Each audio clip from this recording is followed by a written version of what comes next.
This song contains kind of a play on another one of our mutual heroes with Seth, Woody Guthrie's "This Land Is Your Land," and taking that a little step further and saying this land is its own land, and that the land has autonomy in itself, and recognizing that there were a lot of people living in this country before we came here who knew a lot about the land, and there's a lot of knowledge that has been lost but is right out there that we can find again.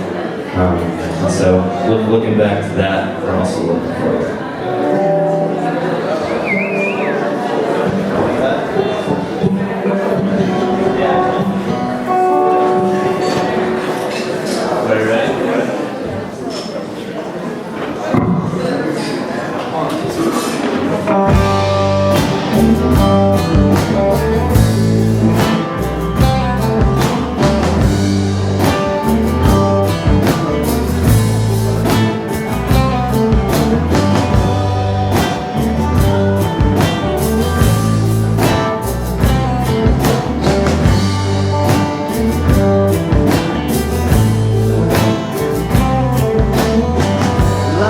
By a dying fire with the full moon around my eyes, thoughts drowned in frog song, a good friend by my side. The river was rolling by, quiet into my mind. I closed my lips and my eyes were set back to a time when there was a beast in the river, all down the line.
by slow translucent clouds, sifting through a haze of hostile city light, threw around your face. And I'm missing unacknowledged, forgotten with so much time, this knowledge of how to live and how to die, and how to be a human being free. There was a feast in the river, all down the line. I could taste from the giver of your mind. There was a cry and a shiver running down my spine. I can feel it, I can feel it. I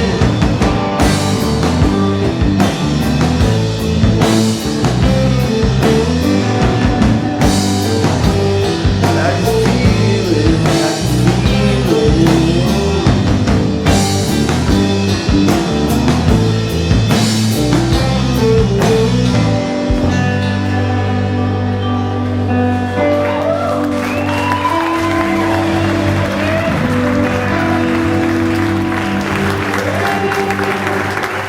So you guys said that on your latest album, some of the songs are politically charged or politically motivated. What are some of the political issues that you try to get at in your music? I think the big ones are a lot of environmental issues and just reconnecting with the natural world, and also I think what would you have to say, like, about You Are Your Own? I think You Are Your Own, that's one of my favorite songs that my brother wrote. It's kind of about overcoming the abuse from the culture and society. But to me it's more than that, it's a bit more personal for me. It's more like it could be abuse from anything, you know? Just like overcoming things in your life that are not good for you and are not good to you, and learning how to overcome them. Yeah, I mean, that song, it says, you know, there are no higher authorities, no need to heed the majority, you are your own. And that's kind of a big message that I think runs through a lot of our music.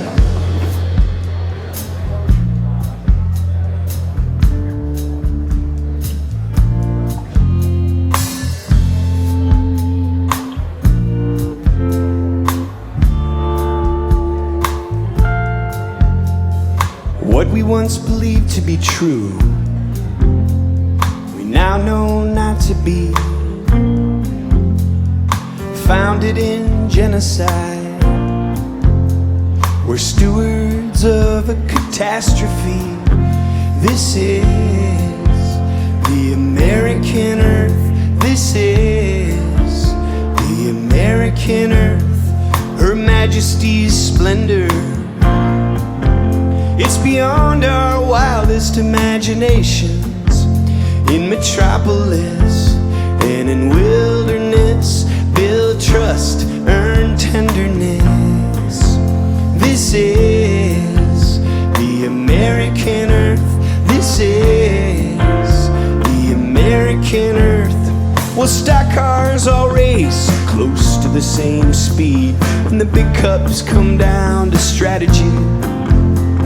It's the skill of the driver, it's the strength of the team, and it's which way the wind blows. This is the American earth. This is the American earth. Well, our granddaddies were railroad men and coal miners, and nowadays we're doing away with coal and oil and putting up windmills.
the elections from the comfort of our own home or bar and make comments that they don't hear. We punch in and punch out and serve and we get served, and we still get to have our own thoughts, we think. And our families fell apart years ago, but somehow stayed together. Our past mistakes came up in our dreams, and other people's mistakes came up in our conversations. This is the American earth. This is the American earth. Well, the age of industry's gone, but the stinger's still inside, and the age of technology's rolling stronger. But the nature of nature will never be improved upon. And hope alone is not gonna be enough. It's gonna take hard work and organization and dedication and meditation. We're gonna have to learn how to be okay when we pray in our own way. And we need an economy that's built on restoration. This is the American earth. This is the American earth. This is the American earth. This is.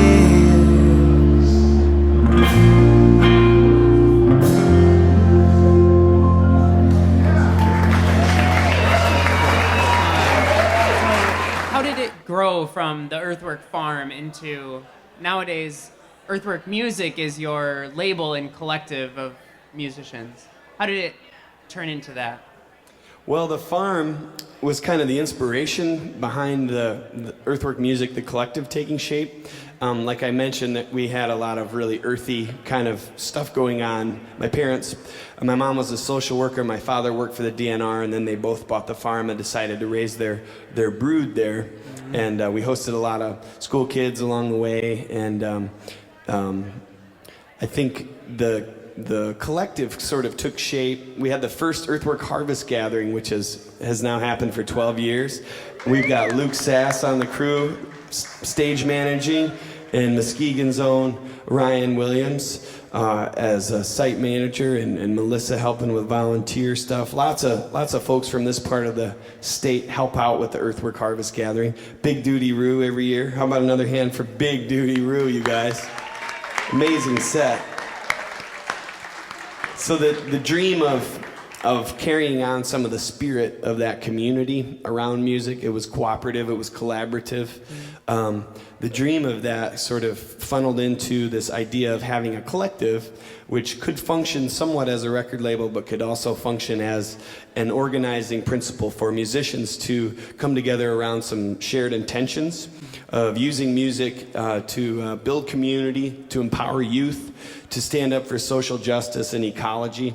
And it was 2001 when we formed. We did the first Harvest Gathering, as I mentioned. And then over the years, it's sort of evolved. And now there's somewhere between 20 and 30 artists involved with the collective. And I was just at a conference earlier today in Kalamazoo where we met with people all over the state that are doing after-school programs with a nonprofit that we partner with. We write songs with those kids. And so the collective is more than just a label. A lot of it is just an opportunity for musicians to sort of have a platform to put their music to use in the community. Like what Max was talking about, our heroes Neil Young and Woody Guthrie and so many others have had a larger intention behind their music than just fun. It's fun too, but it can do wonderful things. Music brings people together in amazing ways. Hell yeah. Dig it.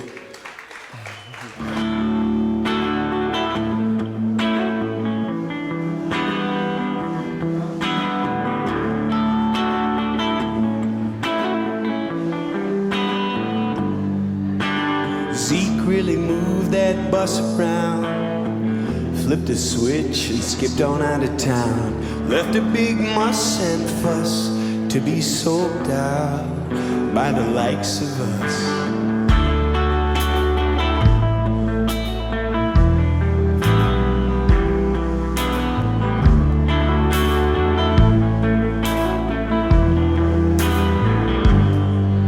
You don't have to have an arm like Warren Moon to throw up a prayer. light up the room. And when that wind blows away, all the much more reason to say, hell yeah, Hail Mary. Seasons coming at you, seasoning. Hey, remember me? We hung out that one time when Pharaoh Sanders came to town. Back when Zeke used to move that bus around before the mess went down.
On out of town, left a big muss and fuss to be stoked down by the likes of us.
Thank you.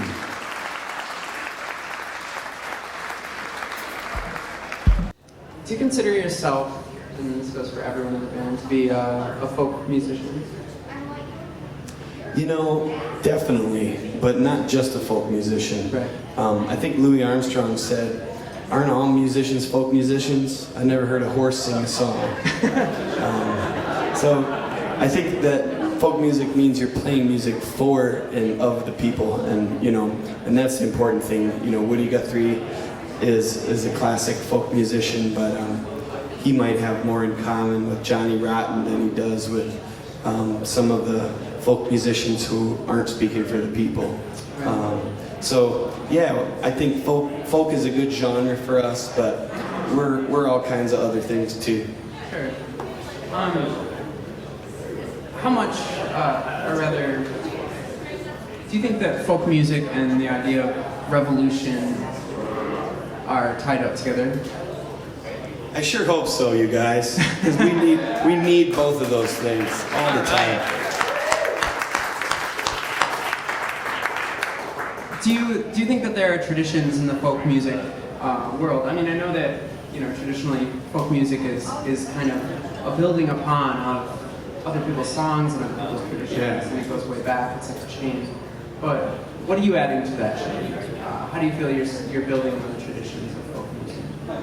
Well, that's yet to be seen when I leave my name behind. But working on it every day, and it's a process. One of my friends, Benny Bowmaster, who lives off the grid in Leelanau County, he's got a band called the Lucky Dogs, and he talks about it as the folk process. All these songs came out of the folk process, and sometimes you just have to write them. You just have to do something, and being creative is a great alternative to being destructive for anybody of any age.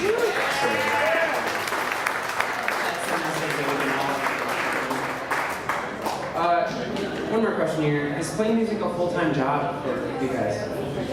Yeah. Yes?